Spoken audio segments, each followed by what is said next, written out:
Hey, what's up, Skelemystyk? I am here today in the Key Boss instance of Corporal Tenni'syn the Loudmouth, who spends quite a lot of time taunting you before you actually fight him. And I've got to say, to give him credit, he does hit hard. I won't lie about that. He seems like, if you come here by yourself, he seems near unbeatable. However, he is not. Now, from what I understand, there's already a 2-turn or 3-turn strategy put out about this key boss. However, my friend Thomas, who spends much too much time thinking about these things, has come up with a 3-turn strategy for our team to do, which I'm going to be demonstrating in this video. Before I get into that, though, I want to cover a couple of points. Today, I believe it's Thursday today? No, I'm sorry, it's only Wednesday. It's on today, Wednesday, the 21st. King's Isle put out a notice that they changed this key boss to where he no longer drops perm mounts. Well, I guess the perm copter mount was the one in question. He dropped the perm copter mount before now, but according to their notice, he no longer drops any perm mounts. If you want the elegant gear that you saw in my drops list video, that's cool. But otherwise, to be honest, I'm not seeing anything unique or amazingly cool or highly desirable that he does drop. Maybe they're going to change this again to this point. I'm not sure. However, the important points are to know he does not drop perm mounts anymore. And the other thing that they said about Corporal Tenni'syn is that they made him to where he more aggressively removes feints. That may or may not be true, but I just tested it out, and he is still vulnerable to the 2-turn and 3-turn strat, depending on what your crit is. He is still vulnerable to the 2-turn and 3-turn strat. I'm going to demonstrate that strat here for you guys in case you haven't seen it already, and explain what the decks are that you're going to use and stuff like that. We can tell you the exact cards you need to do this every single time. There is one caveat to that, and that is very, very occasionally on that 2nd turn he'll cast bugs and he'll remove the blades off the hitter. So you'll want to do like I do here and have 2 sets of your particular spell deck cards in there. Each player of the team of 4 has a separate set of cards that they use. You may want to double up on cards. You probably won't need them, but better to need them. Oh, I'm sorry. Better to have them and not need them than need them and not have them. That's how I see it. It isn't the cards that we have in our decks are so few that you can double up and still get you the cards you need when you need to get them. All right, let me start with deck 1. Deck 1, it doesn't, and by the way, as a side note, by the way, it does not matter what position you're in so long as the hitter is in 4th place. To ensure that the hitter goes in 4th place, all of you enter the dungeon. The hitter teleports home, and then he teleports back to the dungeon. I'm not quite sure exactly why that works, but it does. If the hitter comes back into the dungeon and approaches Corporal Tenni'syn here, he will go into the 4th position like he's supposed to every single time. The rest of you who are already here will go into various positions 1 through 3, but again, your positions doesn't matter so long as the hitter goes 4th. That's how to ensure that the hitter goes 4th.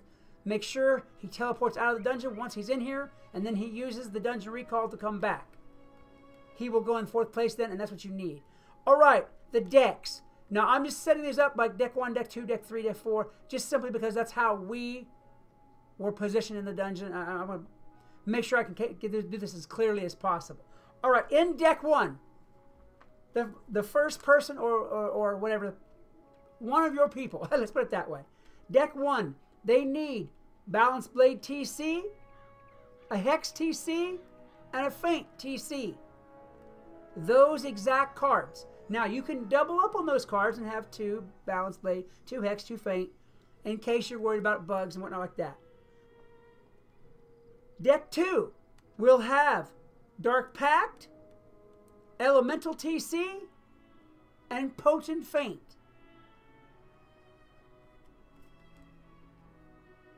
Deck 3, which is my deck, I'll show you here in a minute. Let me go to that part. Okay, that's my deck. I have Sharp Elemental Blade, Regular Elemental Blade, and Regular Feint. Deck 4 will have a sharp fire blade, a regular fire blade, and a buffed, with an epic or gargantuan or whatever, scorching scimitar. Now the buff for the scorching scimitar doesn't really matter because you're dealing with a bunch of damage. You'll be overkilling by a fair margin anyway. So you can use the epic one or the gargantuan one, whichever one. That's not going to make a difference. However, your hitter, your person in the 4th position, needs to be a fire. At least for this strategy. I mean, as we iron this out more and things change, things maybe change. We use different schools, but for right now, we use the fire as the hitter.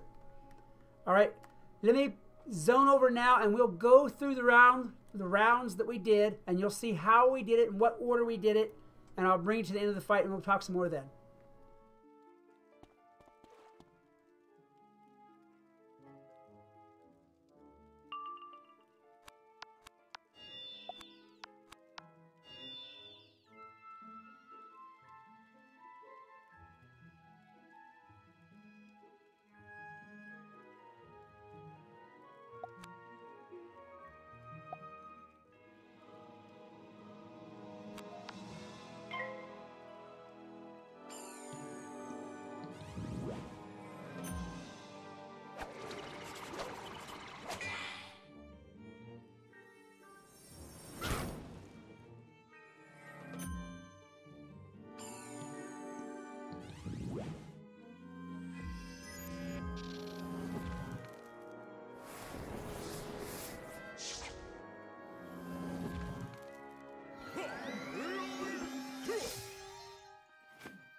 Okay, that was the fight. That's what we did, the order we did it in, and as you can see, we had no problem. It is possible. I think that maybe Blaze showed a 2-turn win strategy in this. It is possible, if your crit is on point, that you can do this in 2 turns, relying on your crit to pull the extra damage and put him down. However, if you don't crit, or if he does block, he will likely live and likely give you some trouble.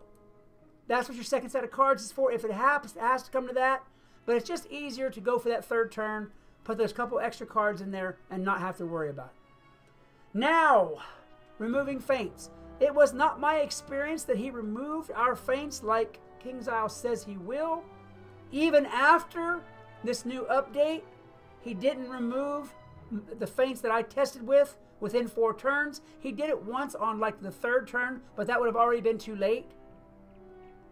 So he may be more aggressively removing feints, but he's not doing it all that aggressively even now. They may change that.